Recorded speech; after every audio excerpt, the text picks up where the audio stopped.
નમસ્કાર, આપ જોઈ રહ્યા છો સ્પાર્ક ટુડે ન્યૂઝ। પૂજ્ય ગુરુ શ્રી રઘુરામ જાગૃતિ કેળવણી મંડળ વડોદરા દ્વારા ગુરુની સેવા કરવામાં આવી। ગુરુની પૂજા કરી તેમનું સ્વાગત કરવામાં આવ્યું। સેવા કરવામાં આવી, ગુરુની પૂજા કરી તેમનું સ્વાગત કરવામાં આવ્યું। રોજ પૂજ્ય શ્રી રઘુરામ જાગૃતિ કેળવણી મંડળ દ્વારા ગુરુ પૂર્ણિમાની ભવ્ય ઉજવણી કરવાનું આયોજન કરવામાં આવ્યું। હિન્દુ ધર્મમાં ગુરુ પૂર્ણિમાનું વિશેષ મહત્વ છે। તે દર વર્ષે અષાઢ મહિનાની પૂર્ણિમા અતિથિએ મનાવવામાં આવે છે। હિન્દુ ધર્મમાં ગુરુ પૂર્ણિમાનું વિશેષ મહત્વ હોવાથી આ તહેવારને ગુરુ અને શિષ્યના પવિત્ર સંબંધનું પ્રતીક માનવામાં આવે છે। તેને વેદ પૂર્ણિમા અને વ્યાસ પૂર્ણિમા પણ કહેવામાં આવે છે। આ દિવસે દાન કરવાથી શુભ ફળ મળે છે। આ દિવસે શિષ્યો ગુરુનો આભાર વ્યક્ત કરે છે, કારણ કે ગુરુ આપણને આજ્ઞાના અંધકારમાંથી બહાર કાઢે છે અને જ્ઞાનના પ્રકાશ તરફ લઈ જાય છે। કલા અને સંસ્કારી નગરી વડોદરાના આંગણે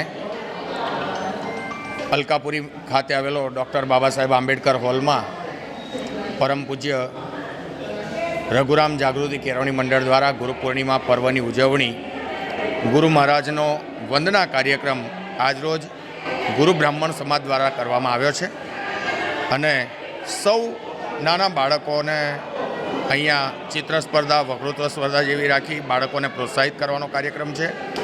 અવિરત સેવા રઘુરામ જાગૃતિ કેળવણી મંડળ દ્વારા થતી રહે છે। દર વર્ષે સતત 47 વર્ષથી સમાજના બાળકોને સ્ટેશનરી કીટ આપવામાં આવે છે। એમાં દેશી સાપથી લઈ અને સ્કૂલ બેગ સુધીની તમામ કીટ આપવામાં આવે છે અને ક્યારેક રક્તદાન જેવા કેમ્પના પણ આયોજન કરવામાં આવ્યા છે।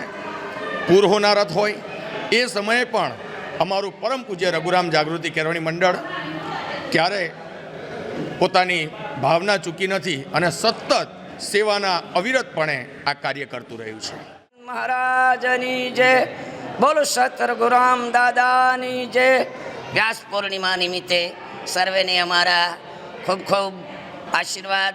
સર્વનું કલ્યાણ થાવ, સર્વ ગુરુ બ્રહ્મ સમાજ ઉત્તરોત્તર પ્રગતિ કરતો રહે, એમના પરિવારને સદા સર્વદા ગુરુ માલિક તેજાનંદ સ્વામી રઘુરામ દાદા કલ્યાણ કરે એ જ અભ્યર્થના। જય ગુરુદેવ, જય શ્રી રામ, જય શ્રી કૃષ્ણ।